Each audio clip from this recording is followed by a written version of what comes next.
짠! 안녕하세요, 여러분들! 역사는 차차! 네. 자, 여러분들, 우리가 이제, 조선 후기 문화로 이제 들어왔어요. 문화 파트 들어왔는데, 저 여기서 좀 여러분들한테 좀 꼭 좀, 소개시켜 드리고 싶은 분은 바로 누구냐? 바로 다산 정약용 선생님입니다.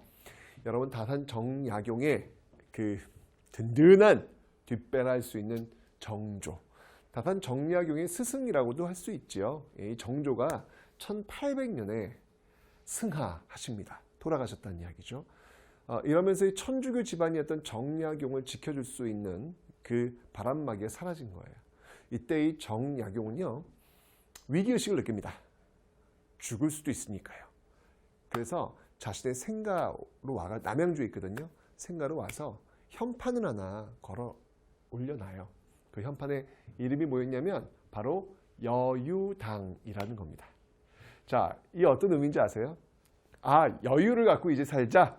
이제 뭐 모시고 있던 저 임금도 돌아가셨으니까 여유 갖고 살자. 그런 의미가 아니고요.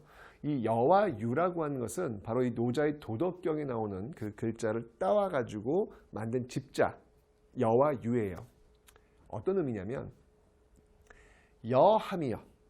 즉 겨울 냇가, 살얼음이 얼어있는 그 겨울 냇가를 건너듯 조심히 건너고, 여러분들 자칫하면 빠지잖아요. 그러니까 조심 건너죠. 그죠?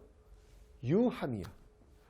이웃들이 나를 늘 바라보고 있음을, 지켜보고 있음을 경계하라 라는 의미입니다. 그러니까 어떤 의미인지 아시겠죠, 여러분들? 하루 아침 그러니까 하루에 딱 눈 뜨고 딱 태어나서 제일 먼저 보는 게 여와 유예요. 오늘 하루 조심하고 또 조심하고 또 조심해서 버텨내야 된다라고 하는 의미가 되겠죠. 그죠? 인생을 살아가면서 참 조심조심 살아가는 어떤 그런 모습들은 중요하지 않을까라는 생각이 듭니다. 가끔 힘들고 어려울 때 이 정약용 앞에 쓰나미처럼 밀려들었던 그 위기 앞에서 유라고 하는 이 두 글자를 한번 이 가슴 속에 새겨보게 됩니다. 자, 문화 파트 지금부터 출발하도록 하겠습니다.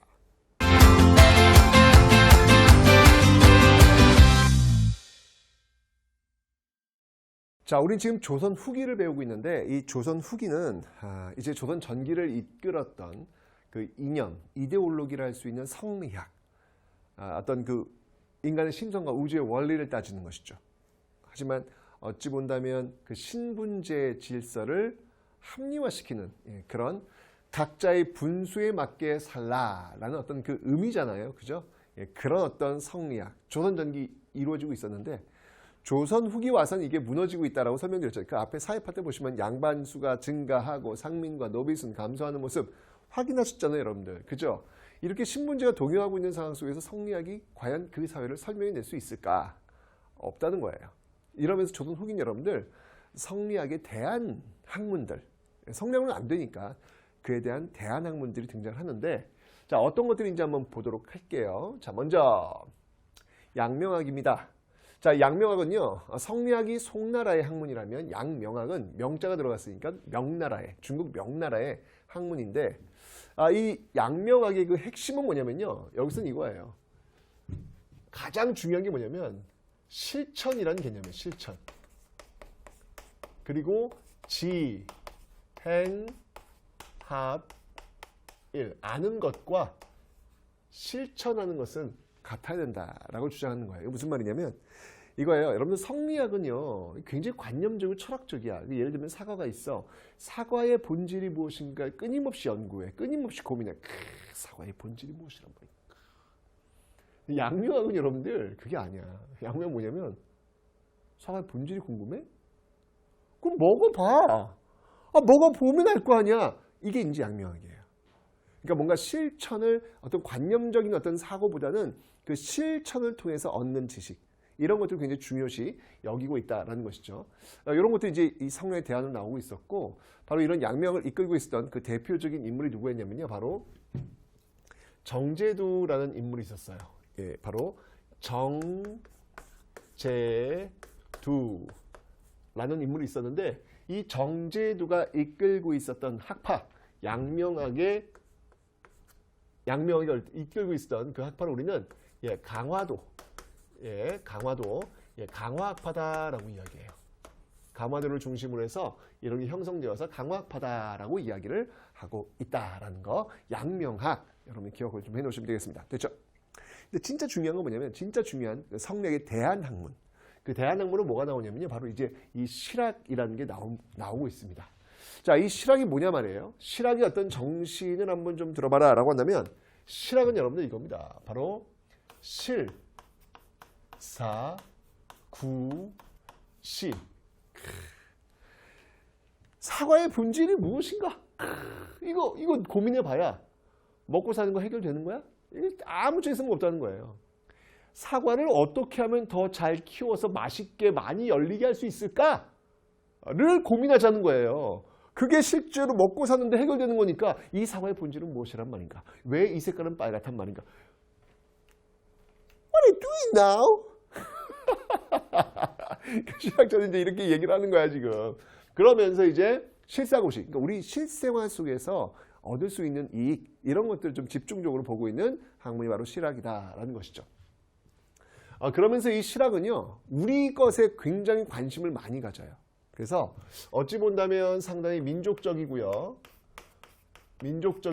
어찌 본다면 자주적인 이런 어떤 그 모습들이 있는데, 이러한 것들이 이제 나중에 여러분들 이런 것들이 이제 어떤 걸로 연결되냐면 국학으로도 연결이 돼요.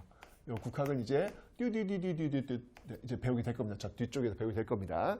일단 이 실학의 어떤 그 범주 안에 바로 이런 국학, 우리 것을 연구한 학문, 이런 이유가 있어요. 우와 민족적이야, 우와 자주적이야, 뭐 이렇게 좋아하는 어떤 그런 게 아니라 이유가 있어요. 그건 뭐냐면 여러분 보세요. 양안 이후, 즉 중국을 지배하고 있는 나라가 어떤 나라죠? 청나라예요. 즉 중국은 청나라야. 그 청나라는 뭐죠? 오랑캐야, 오랑캐. 그러니까 우리 이 조선 선조들이 볼 때 중국은 오랑캐 나라예요, 오랑캐 나라. 오랑캐 따위가 우리랑 비교가 돼? 안 된다는 거예요. 이제는 우리가 중국의 법통을 이어받은 또 다른 작은 중국, 소중화라는 의식이 있는 거지. 그러니까 어떻게 보면 좀 이게 좋아야 돼, 말아야 돼, 뭐 이런 어떤 느낌이 들죠, 어쨌건 그런 어떤 자신감 속에서 우리 것을 연구하는 그런 분위기도 나타나고 있음을 여러분들 기억하시면 되겠습니다. 됐죠? 자, 그럼 이제 실학을 한번 좀 살펴볼 텐데, 실학은 크게 두 세력으로 나눌 수 있습니다. 중농학파와 중상학파예요. 자, 말 그대로 중농학파는 뭐냐면 농업을 통해 가지고 당시 고통받고 있는 백성들의 삶을 좀 도와주자라고 이제 이야기하는 것이고, 중상학파는 상공업 육성을 통해 가지고 좀 이게 사람들이 좀 더 윤택하게, 좀 이렇게 풍요롭게 좀 살자, 이런 것들을 지금 주장하고 있는 것입니다. 자, 하나씩 한번 살펴보도록 할게요. 자, 먼저 이 중농학파를 다른 말로 뭐라고 하냐면 경세치용학파다. 경세치용학파다라고 이야기를 하기도 합니다. 뭔가 어떤 세상을 경영하는 데 있어가지고 실용적인 어떤 그런 학문들, 이런 것들을 지향하고 있다라는 것인데, 이 중농학파의 주장의 핵심은 이거예요. 백성들이 먹고 살기 힘들어. 왜? 땅이 없으니까. 그럼 어떻게 해야 돼? 땅을 나누자는 이야기예요. 바로 여기 핵심은 뭐냐면 토지 분배입니다. 이 토지 분배를 통해서 어떻게 하자? 네, 바로 자기가 토지를 갖고 경작하는 바로 자영농들, 이 자영농들을 육성하자 라고 하는 것, 이게 바로 실학의, 특히 이 중농학파의 핵심적 내용이다 라고 볼 수 있는 거예요. 와, 토지를 나누재. 이거 근데 여러분 지금도 우리도 어떻게 통하는 거 아니야? 이러면 이게 국가보안법, 이게 사유재산, 이게 부정하는, 그럴 수도 있나? 네, 그럴 수도 있겠네요. 그죠, 여러분들? 이게 어찌 보면 이게 텍스트로 나와 있지만 지금으로 본다면 자본주의 국가에서 사유재산이 인정되고 있는 과정에서 토지를 분배하자, 이걸 만만치 않은 겁니다, 여러분들. 들어봅시다 한번. 자, 먼저 어떤 학자들이 있냐면 유형원, 이익, 정약용, 이런 인물들이 있는데, 자, 유형원, 일단 이제 이들의 저서를 좀 기억해 두셔야 돼요. 유형원의 반개수록이라고 있습니다. 반개수록이라는 게 있습니다. 대부분 이 책 제목들은요, 자신의 호 또는 자신이 머물고 있는 지역의 이름 뭐 이런 것들을 따와가지고 책 이름을 적기도 하고요. 그 다음에 또 이 공통점이 뭐냐면 자기를 낮춰요. 그냥 어느 마을에 있는 촌노가 쓴 그냥 별거 아닌 글 뭐 이런 식으로. 그러니까 옛날 그 선조들 보면요, 절대 이 제목에 뭔가 어떤 그 허황됨을 담지 않아요. 근데 요즘 책들을 봐요, 여러분들. 요즘 책을 보면 제목만 딱 봐도 굉장히 자극적이에요. 와, 이 제목만 봐도 이거 대빵, 최고, 뭐 이런 느낌 막 온단 말이야. 아마 우리 이 당시에 선조들이 봤으면 뭐 하는 거야 이게, 아마 그러셨을 거예요. 굉장히 낮추는 그런 모습들을 보고 있습니다. 굉장히 겸손하세요. 예. 글을 쓴다는 것은 굉장히 중요한 것이고, 글을 쓴다는 것은 무언가에 대한 책임을 지는 것인데, 거기에 대해서 스스로를 낮추면서 그렇게 대단한 글은 아닙니다 라고 이야기하면서 하실 말들도 하는 이런 어떤 그 모습들을 한번 우리가 좀 눈여겨볼 필요가 있지 않을까라는 생각이 듭니다. 자, 저 유형원의 반개수로 뭐 이런 저서가 있는데요. 유형원이 주장했던 그 내용은 뭐냐면요, 바로 균전론이라는 겁니다. 그러니까 말 그대로 토지를 똑같이 나누자는 이야기예요. 자, 근데 여기서 여러분들 오해하시면 안 돼요. 와, 토지를 똑같이 나누지, n분의 1 하지. n분의 1이 이게 여러분이 생각하는 n분의 1이 아니에요. 유형원에게 균이란, 유형원에게 나눔이란 어떤 나눔이냐면 바로 이 신분의 차이를 인정하는 거예요. 신분의 차이를 인정하는 겁니다. 그러니까 예를 들면 이런 거죠. 100평이 있어. 100평이 있으면 양반은 몇 평을 갖는다? 양반, 중인, 상민, 천민 4계층이 있잖아. 그러면 우리가 생각하는 균전이라고 하는 의미는 똑같이 25평씩 나누는 것을 우리는 균전이라고 생각할 거 아니에요. 근데 이 당시에 양반들은 균전의 의미는 그런 의미가 아니라는 거야.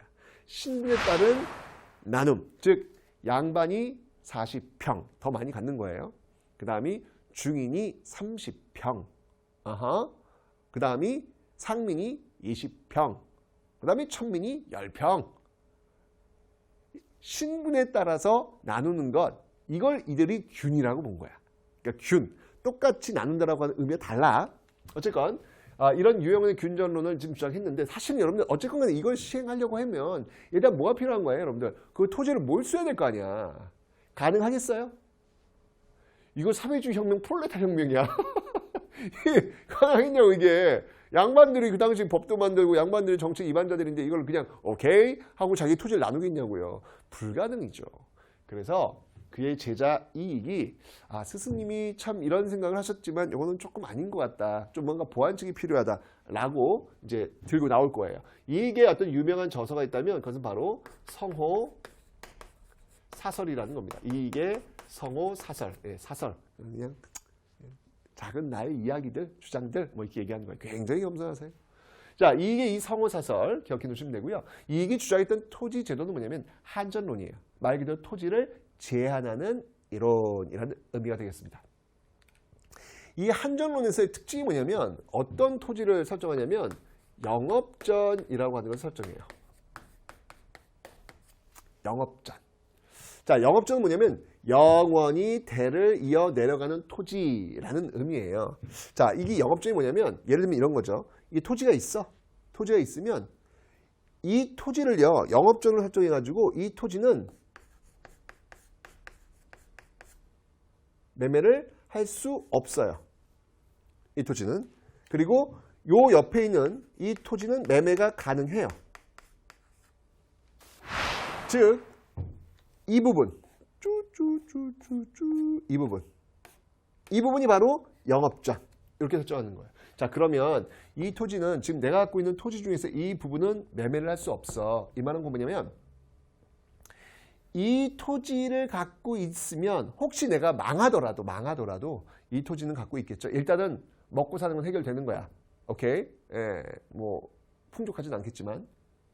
그리고 이 토지는 뭐냐면 서서히 시간이 흘러가면서 이 토지를 서로 주고받으면서 나누자는 이야기예요. 그럼 이 토지는 이제 고정되어 있고 이 토지가 서로 이렇게 돌고 돌면서 어차피 균전 될 것 아니냐라고 이야기하는 거예요. 좀 더 현실적인 거죠. 이 유형원의 균전론보다는 이게 이 한전론이 좀 더 현실적이다라고 볼 수 있겠죠. 그죠? 좋아요. 이런 것들을 지금 이익이 지금 주장하고 있다라는 겁니다. 자, 그리고 이 이익은요, 이 조선사회를 아주 이 썩어 빠진 이것 때문에 이 조선이 그냥 지금 망조가 들었다라고 이야기해가지고 6개의 좀, 6개의 어떤 좀. 그러니까 쉽게 얘기하면 이거죠, 여러분들. 적폐입니다, 적폐. 자, 이 이익이 규정했던 이 조선 후기의 적폐에 해당하는 것들은 뭐가 있을까요? 궁금하죠, 여러분들? 뭘 갖고 이 이익이 적폐, 6개의 좀이라고 이야기했을까? 일단 놀랍습니다, 여러분들. 바로 양반이에요. 우와! 양반을 적폐 세력으로 지금 규정하고 있어. 대박. 오, 양반. 그 다음에 과거제야. 저 양반들이 끼리끼리 모여가지고 자기들끼리 꿍짝꿍짝하는 이 과거제, 부정과 비리가 많은 이 과거제, 이게 적폐라는 거야. 이런 제도 때문에 우리 사회는 썩고 있다.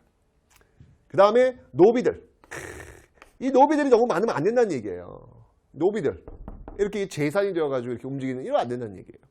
그 다음에 역시 뭐 또 이게 유학자들이니까 승려. 이들 적폐라는 거예요, 적폐. 예. 뭐 하냐는 거야. 너 일하지도 않고 맨날, 적선하러 다니면서 일하지도 않고 뭐 하냐는 거예요. 승려. 그 다음에 미신. 비나이다. 이런 거 말이 안 해요. 유학자들이니까 당연히 이건 뭐, 사실 유학자들은 결코 눈에 보이지 않으면 믿지 않거든요. 예, 미신. 네. 그 다음에 게으름. 게을러! 뭐 이렇게 지금 보고 있는 모습들이죠. 이런 것들을 지금 이익은 그 당시 어떤 적폐, 6개의 적폐, 좀이다. 이제 이렇게 규정을 하고 있더라. 뭐 이런 것들을 보면서 조선 후기에 어떤 것들이 지금 문제가 되고 있는지를 유추할 수 있는 좋은 단서가 될 것 같아요. 그죠? 좋습니다. 자, 그 다음에 뭐 이제 우리가 지금 놓쳐서는 안 되는 인물이 있죠. 바로 다산 정약용 선생입니다. 자, 이 다산 정약용의 저서 하면 유명한 일표이서라는 게 있어요. 일표이서. 뭐가 있냐면 바로 갑니다. 두둔두둔. 경세유표.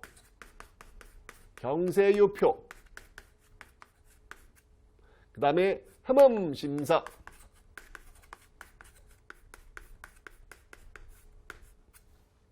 그 다음에 목민심서.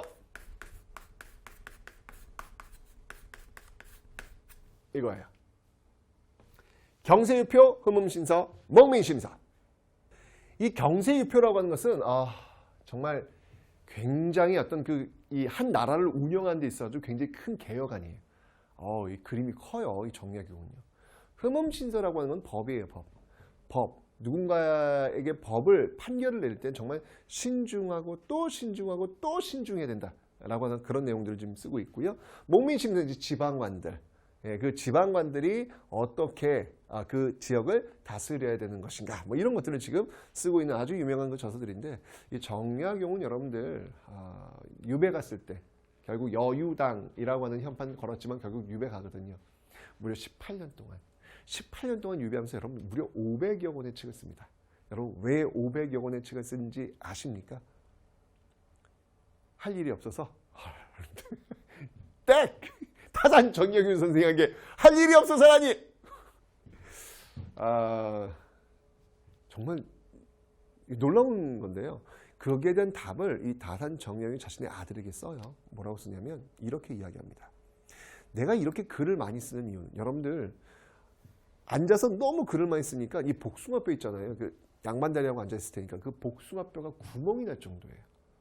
그래서 앉아 있을 수가 없어가지고 서서 선반에서 글을 쓸 정도로 정말 엄청나게 연구를 하고 또 연구했습니다. 그 이유가 뭐였냐면, 이거 정말 놀랍습니다. 아들에게 이렇게 얘기하면, 만약 내가 이렇게 나의 글, 나의 생각들을 정리해 놓지 않는다면 후세 사람들이 과연 나를 어떻게 평가할 것인가, 무엇을 보고 평가할 것인가. 나는 지금 죄인으로 이곳에 왔기 때문에 지금 형조, 지금으로 얘기한다면 법무부 법원이 되겠죠. 거기에 분명히 죄인 정약용이라고 몇 줄 써 있을 거예요. 죄인이니까 그 죄의 사유가 있을 거 아니에요. 그죠? 그 기록만 남아서 후세의 사람들이 나를 이야기할 것이다. 나는 그것을 이겨내고자 한다.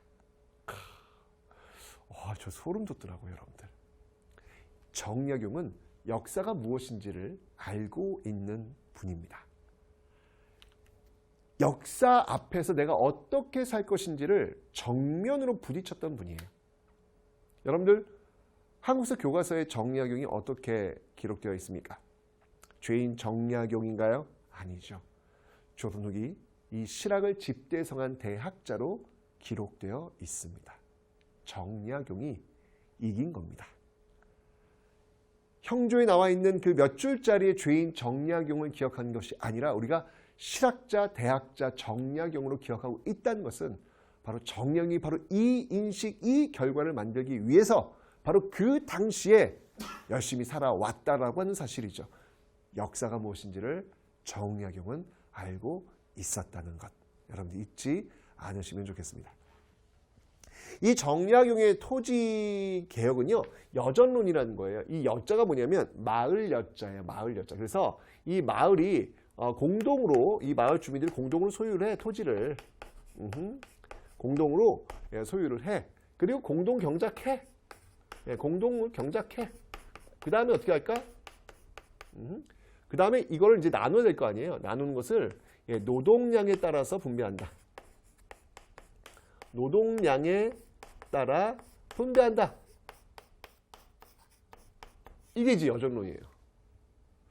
왜 살짝 여러분들 뭔가 좀 이렇게 사회주의틱한 그런 냄새가 나지 않습니까? 이게 지금 여러분 북한에서는요, 우리나라 사회주의자 1호를 누구로 잡는지 아세요? 정약용으로 잡아요. 정약용으로. 왜냐면 이 주장이 지금 공동소유, 공동경작, 뭐지? 뭐 이렇게 되잖아요. 이게 자본주의 어떤 그 셈법으로는 사실 이해가 될 수 없는 그런 제도잖아. 근데 이 당시에 얼마나 답답했으면, 예, 정말 여러분 고려 말에 이런 말이 있었어요. 고려 말에 그 권문세족들이 왜 대농장 갖고 있었잖아요. 그때 있었던 그 기록에 뭐가 있었냐면 바늘 꽂을 땅조차 없다라는 이야기를 합니다. 워낙 이 권문세족들이 너무나도 많은 토지 갖고 있으니까. 근데 여러분 조선 후기에서는 무슨 표현이 나온지 알아요? 땅에 꽂을 바늘조차 없대요. 고려 말에는 바늘 꽂을 땅조차 없는데 조선 후기에는 아예 땅에 꽂을 바늘조차 없대요. 게임 셋. 네, 다 포기예요, 포기. 이런 상태니까 얼마나 답답했으면 이런 토지 제도를 주장을 했겠습니까? 조선 후기의 어떤 모습들, 그 모순들을 지금 볼 수 있다는 얘기죠. 근데 정약용은 사실 여전은 조금 이게 무리수다라는 생각을 했던 것 같아. 나중에 바꿔요. 뭘 바꾸냐면 이 정전제라는 것을 도입을 하자라고 합니다. 이 정전제는 기본적으로 사유재산을 일단 인정을 하는 어떤 그런 측면인 듯해요. 자, 이렇게 보시면 여러분들 이게 휴대폰에 보면 여러분들 샵 버튼 있죠. 샵 버튼. 그죠?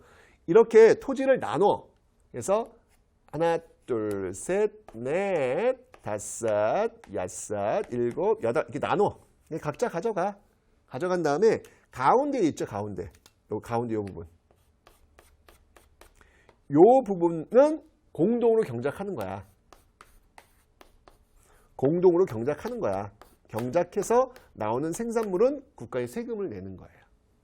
이런 어떤 정전제를 또 이야기하기도 합니다. 굉장히 고민이 많다는 거예요. 이 양반 제주들에게 집중되어 있는 이 토지를 나누어서 자영농들이 육성되어서 그 자영농들이 열심히 일해서 그들이 세금 내는 나라, 그런 부강한 나라를 만들자. 이게 바로 중농학파들의 목표예요. 자, 보세요. 이들의 학문은 뭐죠? 사과의 본질은 무엇인가? 이거 얘기하는 거 아니야. 어떻게 하면 이 사과를 많이 열리게 해서 많은 사람들이 먹고 살 수 있을까를 연구하고 있는 어떤 그런 모습들 보이시나요? 좋습니다. 중농학파, 자영농 육성, 요 제도 기억하시면 되겠습니다.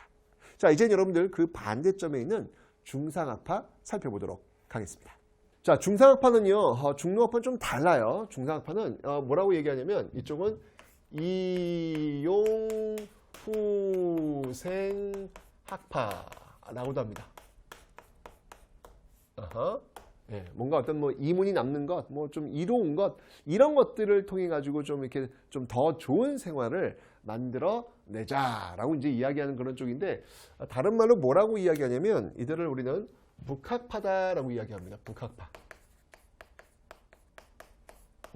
북학파. 자, 여기서 이야기하는 이 북이라고 하는 것은 바로 어떤 나라냐면, 네, 바로 청나라를 의미합니다. 청나라를 의미하고 있더라라고 이야기하는 거죠. 청나라. 네, 청나라를 의미하고 있습니다. 그러니까 사실 여러분들 북학파 이전에 그 인조 그 병자호란 끝나고 나서 효종이 주도했던, 송시열과 효종이 주도했던 북벌 있잖아요. 북벌. 그죠? 이제 그 북벌의 시대가 간 거야. 이제는 오히려 배우제. 그런 거 보면, 야, 북벌 주장할 때 정말 그렇게 그냥 아주 그냥 무슨 뭐 세상이 그냥 다 절단 날 것처럼 그렇게 막 주장하던 그 시기가 있었는데, 한 100여 년 지나고 보니까 오히려 배우자는 거야. 이런 모습을 보면서 우리 시대가 어떤 이슈로 인해서 굉장히 뜨거울 때가 있을 거예요. 그때는 막 나도 그냥 뭐 이것들이 이게 말도 안 되는 얘기하고 있어 이거 뭐 이런 어떤 생각들을 가질 수 있겠지만, 이런 것들을 자꾸 이렇게 접하다 보면 나의 이 뜨거움, 우리의 이 뜨거움이 조금 시간이 지나면 굳이 그렇게 뜨거울 필요가 있었을까? 굳이 그렇게 분노할 필요가 있었을까? 조금 더 조화롭게, 조금 더 조화를 찾을 수 있는 그런 방법들을 좀 우리가 추구했어야 되지 않을까라는 생각이 든다는 이야기예요, 여러분들. 역사를 공부하는 이유 중에 하나가 바로 이런 겁니다. 우리 선조들이 겪었던 그 뜨거움 과연 의미가 있었느냐는 것이죠. 그런 것들 들여다보면서 이 당시 조금만 더 냉정을 좀 찾았더라면 조금 더 발전된 모습을 일찍 당겨올 수 있지 않았을까. 이런 것들을 끊임없이 배우는 거예요. 그래서 지금 우리 시대의 뜨거움이 과연 의미가 있는 것인지 이로운 것인지를 한번 둘러볼 필요가 있다. 그런 능력들을 가져다 주는 것이 바로 역사를 공부하는 이유다라고 하는 것이죠. 자, 그래서 이제 북학파, 이제 완전히 정반대의 어떤 상황이 온 건데, 이쪽은 뭐냐면, 그러니까 파이를 크게 키우자는 거예요. 파이를 크게 키우면 거기서 이 떨어지는 이 낙수 효과, 쉽게 얘기하면 이런 거죠. 그런 것들이 커지니까, 생산량이 커지면 그만큼 가져가는 것들이 많아지기 때문에 부유해지고 풍요로워진다는 거예요. 자, 이쪽은요, 그래서 이 토지 생산력, 토지 생산력을 증대시키는 이런 방법들 고민 많이 하고 있고요. 특히 상공업을 진흥시키자. 뭐 이런 어떤 주장들 많이 하고 있고요. 북학파니까 여러분들 바로 청의 문물을 수용하자. 청문물을 수용하자라고 하는 그런 내용들이 있다라는 거 기억하시면 되겠습니다. 자, 어떤 학자들인지 한번 살펴볼게요. 자, 먼저 유수원이 있습니다. 유수원. 자, 유수원의 저서는요, 어렵지 않아요. 유수원 유서. 네, 우서입니다. 유수원의 우서. 유수원의 우서요. 웃어봐요. 미안합니다. 네, 우서. 유수원 우서. 네, 우서. 네. 자, 이 유수원은 뭘 주장했냐면요. 굉장히 놀라운 걸 주장하는데, 이 산농공상, 이거 이제 없애라는 얘기예요. 이런 거 구분 두지 말고 바로 직업적 평등을, 어떤 직업적 평등을 주장하고 있습니다. 이런 신분제에 연연하지 말고, 이제 어떤 직업을 갖든 똑같은 어떤 그 의미를 갖자는 얘기예요. 여러분, 양반이 물건을 판다, 상행위를 한다, 상업을 한다, 군자가 할 게 아니에요. 제가 얘기했잖아요. 그 앞에. 왜? 조선 전기만 해도 여러분들 중농억상이에요. 중농억상. 그리고 사농공상이야. 항상 상업하는 사람들은 꼴찌야. 꼴찌. 왜? 이게 양반 군자들이 볼 때, 선비들이 볼 때 이 장사하는 사람들은 이거 이게 상 좋아하면 안 돼. 왜? 이 사람들은 말이야. 일단 장사를 하려면 일단 약간의 이렇게 살짝 이렇게 좀 거짓말을 좀 해야 되거든. 예를 들면 이런 거죠.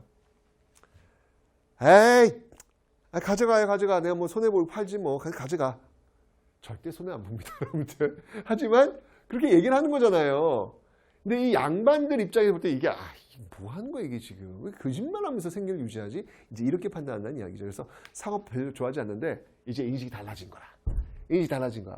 왜 양반도 왜 장사하면 되지? 뭐 양반 왜 상업 못해? 나오는 거야. 왜? 조선 후기 와서는 여러분들 이제 이 돈, 제가 얘기했잖아요. 그 앞에 경제 파트에서 이제 돈이 굉장히 중요하다니까요, 여러분들. 중요한 그런 권력이 되고 있다니까요. 우리가 지금 자본주의로 하고 있는 어떤 그런 모습들이 나타나고 있기 때문에 양반들도 역시 이 돈 중요시 여긴다고요. 그러니까 이런 모습이 나오는 거예요, 지금요. 분위기야. 그 시대의 때 분위기를 담고 있다라는 것이죠. 그 다음 이제 홍대용 볼게요. 자, 홍대용이라는 인물이 있는데요. 자, 홍대용은요, 임하경륜, 임하경륜,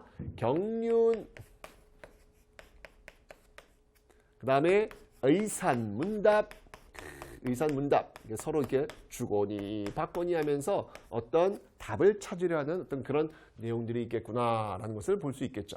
자, 여기서 어떤 주장들이 있는지 한번 살펴보도록 하겠습니다. 자, 먼저 홍대용도 마찬가지예요. 이게 문벌제, 이거 문제 심각하다. 그러니까 양반 중심의 어떤 그런 문벌 제도는 이제 문 닫아야 된다라고 주장하고 있는 것이죠. 근데 이런 어떤 그 철학적인 어떤 그런 접근뿐만 아니라 이 과학자적인 어떤 그런 모습들도 많이 보이고 있어요. 자, 이 홍대용 같은 경우 여러분들 그 왜 하늘의 별자리 이런 것들을 보고 있는 혼천의, 혼천, 이거 뭐 세종 때도 있었는데 이 홍대용도 마찬가지로 이 혼천이를 좀 만들고 있고요. 그 다음에 이제 이 혼천이 뭐 이런 것들 통해 가지고 놀라운 주장을 합니다. 이 당시에 바로 지전설을 들고 나와요. 지전설. 지구가 돈다. 그리고 우주는 무한하다. 무한우주론. 와우. 이제 이 갇혀있던 사고, 이 작은 이 조선에 갇혀있던 사고를 지금 전 우주로 확장시키고 있는 그런 모습들이 지금 나타나고 있더라라는 얘기입니다. 이건 여러분들 서구와도 좀 많이 비슷하죠. 서양에서도 지금 이 당시 자연과학 이런 것들, 뭐 뉴턴의 마뉴얼의 법칙이라든지 뭐 이런 것들 굉장히 많이 나오잖아요, 지금. 그죠? 그런 어떤 분위기가 지금 우리나라에도 지금 나타나고 있더라라는 이야기예요. 바로 이런 어떤 내용들 홍대용 기억하시면 되겠습니다. 자, 근데 여러분들 진짜 중요한 사람들이 나와요. 이 북학파 중에서 이 사람들을 기억하셔야 됩니다. 박지원의 열하일기, 박제가의 북학이. 이게 바로 중상학파의 하이라이트다라고 보시면 됩니다. 하이라이트.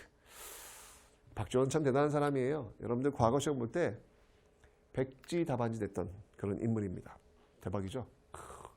여러분들 이 당시에 그 과거는요, 가문의 명예를 걸고 오는 거예요. 예, 거기에 백지답안이 됐다. 이건 대형사고입니다. 대형사고. 별로 별설에 관심이 없었던 거예요. 이렇게 살 수 있다면 정말 얼마나 멋질까. 사표! 나는 자유롭게 살 거야. 자, 박지원의 열하일기입니다. 근데 여기서 이제 열하가 뭐냐면 이 중국 청나라 지역이에요. 거기를 갔다 와요. 중국을 좀 갔다 오고 싶었거든. 그래서 갔다 와.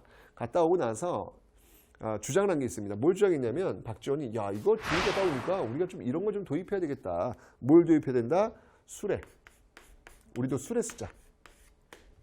그리고 선박 쓰자. 그리고 화폐 쓰자. 이런 거 좀 하자는 이야기예요. 이런 거.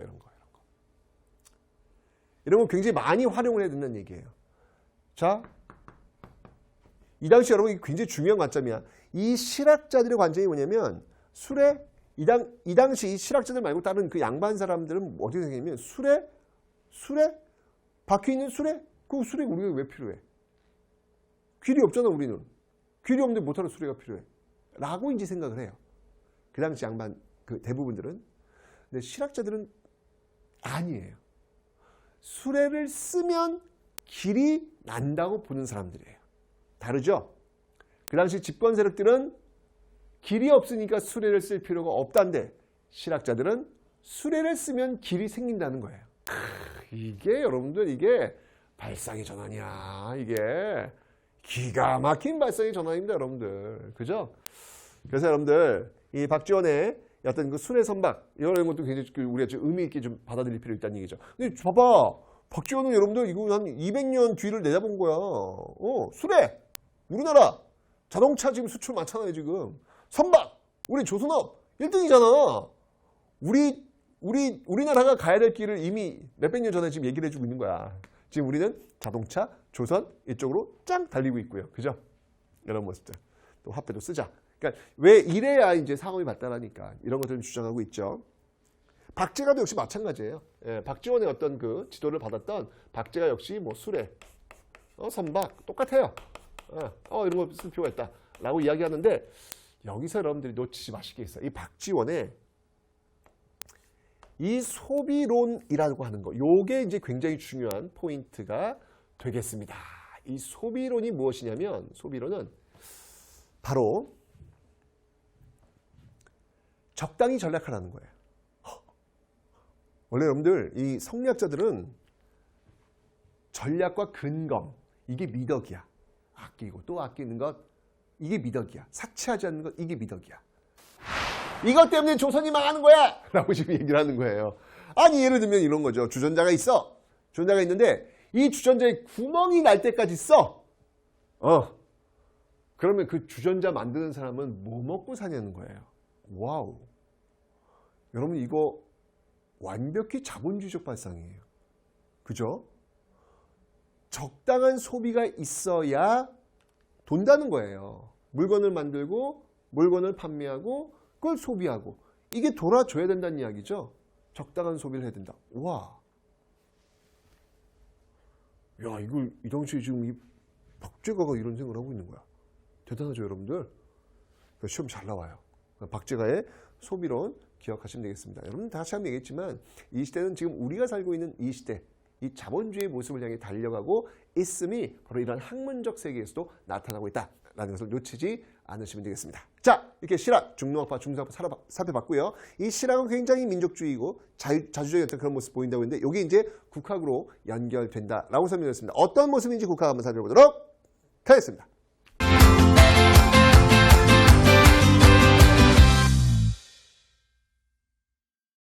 자, 우선 여러분들 이제 국학이니까 우리 거니까 역사 제일 중요하죠. 역사부터 한번 살펴보도록 할게요. 자, 역사는요 굉장히 많은 저서들이 나와요. 안정복의 동사 강목. 여러분들 이거는요 외우려고 하지 마시고요. 그냥 입에 그냥 붙이세요. 뭐 포스트에 이렇게 붙이라는 의미가 아니라 안정복의 동사 강목. 그러니까 안정복 하면 동사 강목이 따라 나오도록. 안정복의 동사 강목이 안정복의 동사 강목, 안정복의 동사 강목. 이렇게 이제 외우시라는 얘기죠. 자, 이 안정복의 동사 강목의 특징은 뭐냐면, 이거는 우리 역사에 있는 여러 왕조들이 있잖아요. 그죠? 그 왕조들의 그 정통성을 따지는 그런 역사서다. 정통성을 따지는 역사서다. 이거 이제 기억하시면 되고요. 그 다음에 이제 여러분들, 한치훈 하면 또 뭐가 입에 붙냐면 해동 역사가 붙습니다.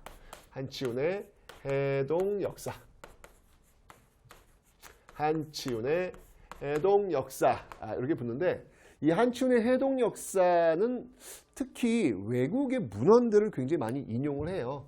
외국의 문헌들을 인용해 가지고 근거를 좀 더 확실히 외국 문헌들을 인용을 해서 그 주장과 근거를 더욱더 명확해 주는 그런 모습들이 지금 나타나고 있더라라고 하는 거 기억해 놓으시면 되겠습니다. 특히 이 동사 강목하고 해동 역사는요 어느 시대를 다루고 있냐면 말 그대로 동사니까 동쪽에 있는 나라의 역사니까 우리나라일 거 아니야, 그죠? 그래서 이 고조선부터 해동 역사도 마찬가지고요. 이 고조선부터 고려시대까지의 역사를 지금 다루고 있다라는 거 기억해 놓으시면 되겠습니다. 됐죠? 자, 그 다음에 이제 김정희 볼게요. 김정희. 자, 김정희. 가만히 있어봐. 김정희? 많이 들어봤는데? 추사 김정희? 그 김정희? 맞아요. 맞습니다. 자, 이 김정희의 금석과안록이라는 게 있어요.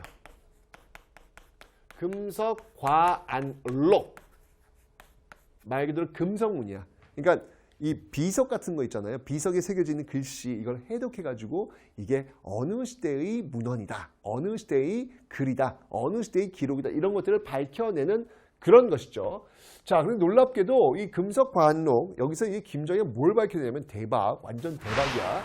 바로 여러분들 북한산비. 네, 이 한강을 바라보고 있는 이 북한산비. 이 북한산비를 해독을 해요. 그리고 밝혀냅니다. 이 북한산비가 바로 와우, 이거 엄청난 발견이죠. 바로 이것이 신라 진흥왕의 순수입니다 라고 하는 것을 밝혀내네. 와우! 굉장한 겁니다, 여러분들. 이거 이거는 진짜 엄청난 사건이 벌어진 거죠. 이제까지 이 비석이 뭔지도 몰랐어. 누구 건지도 몰랐어. 언제 만들었는지 몰랐어. 근데 김정희의 이 금속 과학로, 김정희의 이 노력에 의해서 이 비석, 북한산 그래서 여러분들 그 북한산 가시면 비봉이라고 있어요. 비봉. 예, 비봉. 비석이 있는 봉우리다. 이게 바로 있는 거예요. 진흥왕 순수배.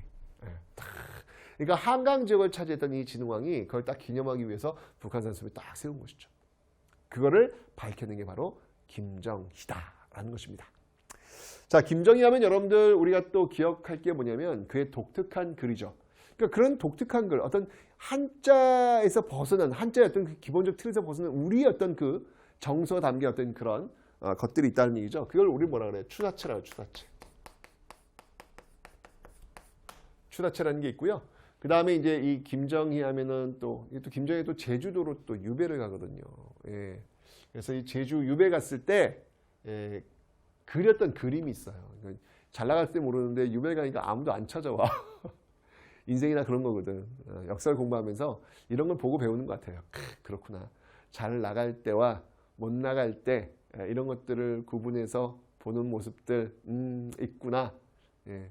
선생님도 지금 여러분들 지금 너무나도 많이 전화 오고요.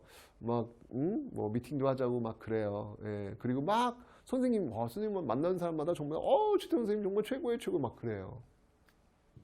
근데 내가 이제 다 내려놓고 혹시 또 미끄러지면 나를 그렇게 찾을까?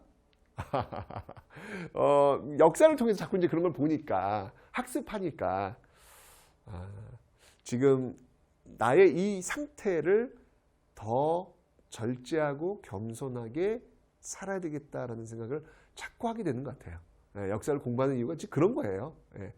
역사를 공부하면 공부할수록 겸손해진다는 그런 생각이 들더라고요. 자꾸 이렇게 허리가 좀 숙여지는 그런 느낌이 듭니다.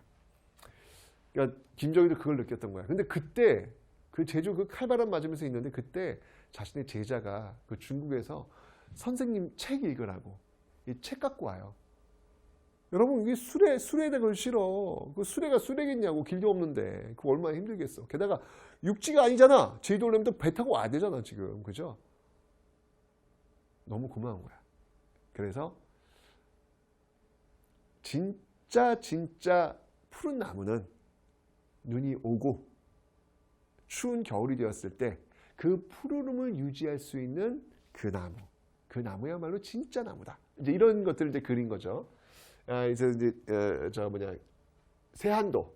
세한도도 이 추사 김정희의 작품이다. 이제 제주 유배 시절에 그린 그림이 되겠습니다. 그렇죠?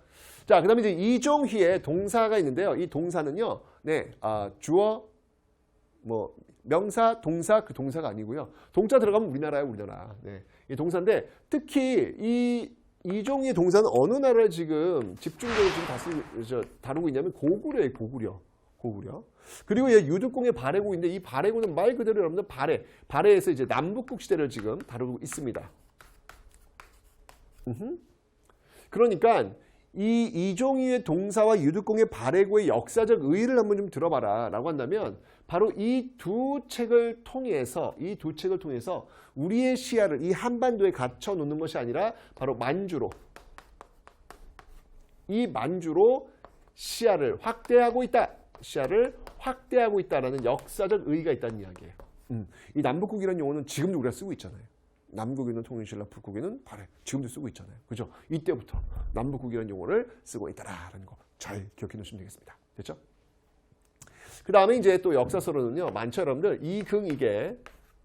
이긍이게 연려실 기술이라는 게 있습니다. 연려실 기술. 요거는 이제 여러분들 조선시대, 조선사를 좀 다루고 있는 그런 역사서가 되겠네요. 굉장히 많은 역사서들이 나오고 있다. 이건 바로 우리 역사, 우리 시간에 대한 어떤 그런 기억들을 하기 위한 실학, 국학의 모습들이다라는 거 봐주시면 되겠습니다. 됐죠? 자, 이제 지리지를 볼게요. 자, 여러분 여기서 이제 중요한 포인트가 있어요. 조선 전기 지도를 만들고 지리지를 만드는 이유가 있어요. 그 이유는 뭐냐면 중앙 집권을 강화하기 위해서, 중앙에서 지방을 통제하기 위해서 지도도 만들고 그 지역에 어떤 특징 뭐가 있지, 산세가 뭐 어떻지, 사람이 누가 살지 이런 지리지를 만들었단 말이야. 그런데 조선 후기 오면요, 조금 더 목적이 달라집니다. 조선 후기는 여러분들 상업이 굉장히 발달한단 말이야. 조선 전이 상업 안 발달했잖아요. 상업이 발달하니까 교환을 많이 해. 교환을 하려면 여러분들 돌아다녀야 될 거 아니에요. 그죠? 여러분 생각해봐라. 나 지금 놀라운 거예요. 갑자기 이 생각 안 해봤는데 만약 우리에게 지도가 없다면 어떤 일이 벌어질까? 와, 여러분들 조선시대 지도가 없으면 길을 모르면 산을 넘다가 산을 여러분들 이렇게 타면요 갑자기 해가 뚝 떨어져요. 진짜 금방에 떨어지거든요. 깜깜해졌다? 길을 잃었어. 그럼 어떻게 돼? 네. 호랑이 밥이 되는 거예요. 호랑이가 좀 많았어? 요즘 저 길가에서 보고 있는 저기 고양이들처럼 호랑이가 많았는데 산에는 그냥 호랑이 있는 거예요. 호랑이 밥 되는 거야. 죽는 거예요, 여러분들. 와, 지도 없는 세상을 생각해보니까 소름 돋아요. 그죠? 와, 대단하다. 그러니까 이 당시에 이게 필요했겠죠. 생존하기 위해서 지도가 필요했던 거예요. 생존하기 위해서. 우리가 지금 생존하기 위해 지도가 필요하다는 그런 생각 안 하죠, 여러분들. 네, 좀 빨리 가기 위해서 내비게이션을 틀 정도지 생존까지 무슨 지도 이렇게 생각하잖아. 아니에요. 원래 지도의 어떤 목적은 생존입니다. 생존. 자, 지도 만드는 이유부터 먼저 설명할게요. 너무너무 중요한 거 바로 무엇이다? 바로 상업적 활용이다. 상업적 활용이다 라고 하는 사실을 반드시 기억해 놓으셔야 되겠습니다. 됐죠? 자, 어떤 지리서가 있는지 한번 살펴볼게요. 먼저 역사 지리서부터 한번 살펴보도록 하겠습니다. 역사와 관련된 어떤 지리서예요. 자, 이 한백겸에 이 동국지리지라는 게 있습니다. 동국지리지. 한백겸의 동국지리지. 자꾸 외워줘야 돼. 한백겸의 동국지리지. 자꾸 읽어. 외우려 하지 말고 그냥 읽으세요. 한백겸의 동국지리지, 한백겸의 동국지리지. 그 다음에 우리 또 정약용 선생님이 또 이게 우리나라 이거 레오나르도 다빈치 선생님 아니겠습니까? 다방면에 걸쳐 나오시는 분이거든요. 정약용의 아방.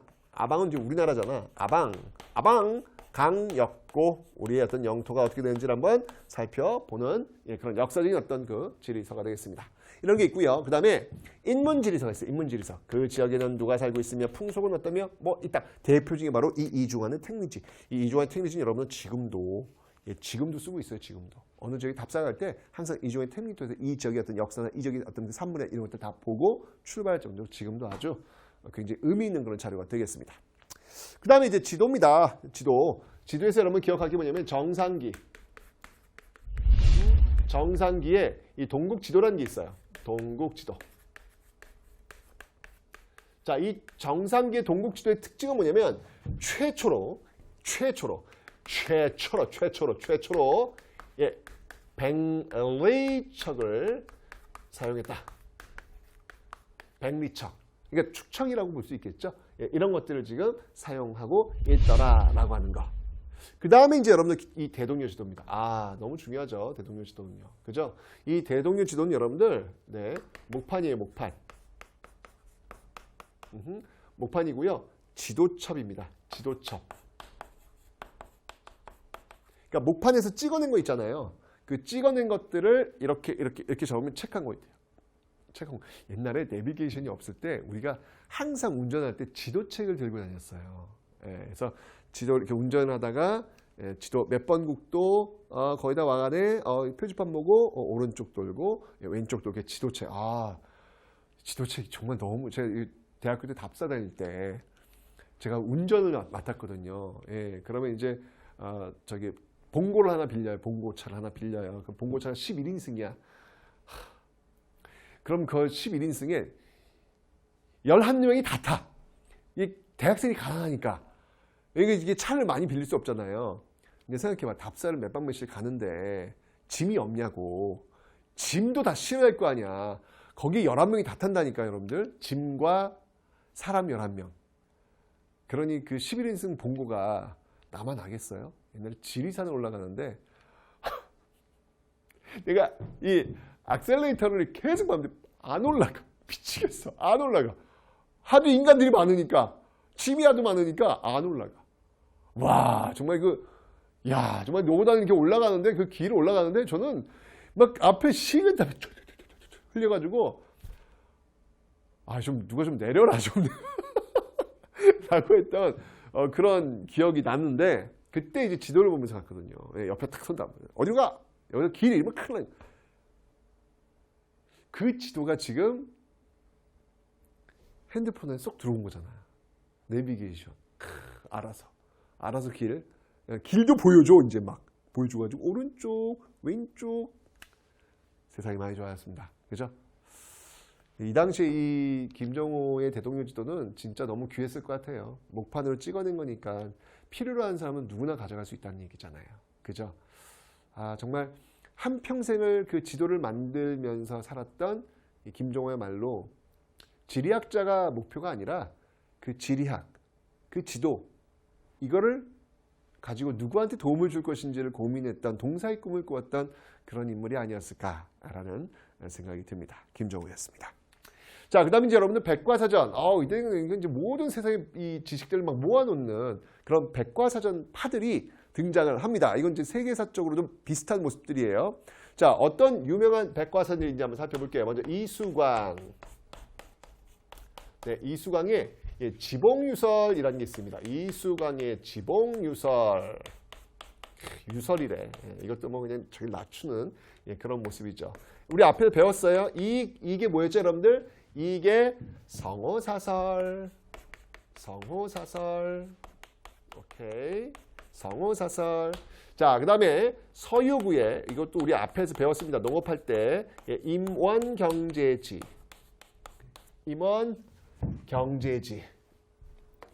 임원경제지 있고요. 그 다음에 여러분 영종조 때 이건 국가적 사업이에요. 국가적 사업으로 유도했던, 요건 이제 사실 영종조가 있기 때문에 시험에 잘 나오는 여러분들 좀 기억해 놓으실 필요가 있어요.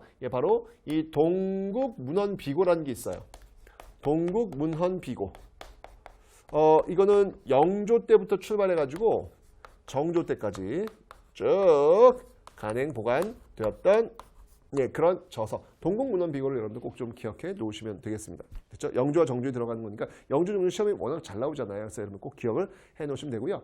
그 다음에 진짜 시험에 자꾸 헷갈리게 나오는 게 하나 있어요. 그게 뭐냐면 한글 쪽인데, 이 신경준의 훈민정음 운해라는 게 있다. 신경준의 훈민정음 운해라는 게 있어요. 훈민정음 운해라는 게 있어요. 자, 이 훈민정음 운해라고 하는 건 왜 시험에 잘 나오냐면, 이게 조선 전기냐 조선 후기냐를 묻는 거야.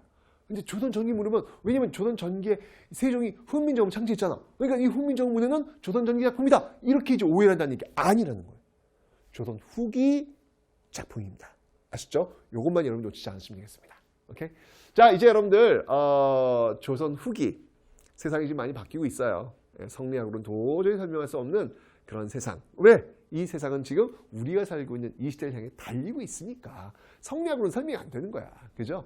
굉장히 어떤 자본주의의 어떤 모습들, 싹들이 나타나고 있고, 그런 것들을 반영하고 있는 여러 학문들이 지금 이렇게 여러분들한테 보여지고 있는 것입니다. 자, 과연 조선 후기 문화 또 어떤 모습들이 있을지 다음 시간에 한번 보도록 하겠습니다.